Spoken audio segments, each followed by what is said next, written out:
কোনো পুলিশ প্রশাসন যদি বন্ধের কোনো কিছু বলে, আপনি তাদের কাছ থেকে নোটিশ চান যে আপনি মসজিদ কমিটিকে নোটিশ করুন যে আমার নির্দেশ এসে বন্ধ করার, বাকিটা আমরা বুঝে নেব।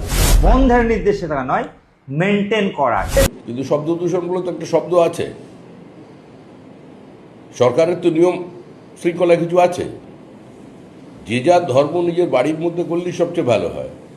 মসজিদে যান, নামাজ পড়ুন, মন্দিরে যান, মন্ত্র পড়ুন, বারবার মাইক লাগানোর প্রয়োজন কি আছে? আমার কাছে রাজ্যের বিভিন্ন জেলার বিভিন্ন এলাকার মানুষজন ফোন করে যে তাদেরকে কোনো জায়গায় থানায় ডেকে বা থানার পক্ষ থেকে পুলিশকে পাঠিয়ে এই নিদান দেওয়া হয়েছে যে মাইক খুলে নিতে হবে, কিন্তু পুলিশের পক্ষ থেকে কোনো রিটেন অর্ডার কপি বা নোটিফিকেশনের কোনো কপি দেয়নি। সাউন্ড পলিউশন হোক আমরা কোনোভাবেই চাই না, কিন্তু এটা একবার না একাধিকবার কলকাতা হাইকোর্ট থেকে সুপ্রিম কোর্ট পর্যন্ত মামলা গড়িয়েছে।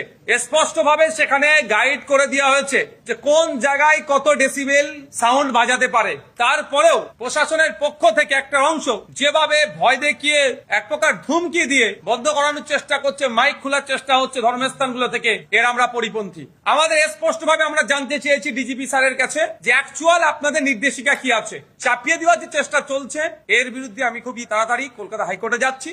যদি কোনো নির্দেশ আসে সবারই জন্যই আসবে। মসজিদের মাইক বাজবে, আর একটা কমিউনিটি 3 দিন 4 দিন ধরে অন্য কমিউনিটির জোরে আওয়াজ হবে, এটা তো হতে পারে না। আমরা এটার বিরোধিতা করছি। মসজিদে সারা জীবন মাইক বেজেছে এবং সেটা দূষণের যে নিয়ম থাকা উচিত সেটা মেনেই হচ্ছে। সুতরাং আমরা মসজিদের মাইক বন্ধ হবে আর অন্য কিছু হবে, এটা হতে পারে না। এর বিরোধিতা নিশ্চয়ই আমরা করব।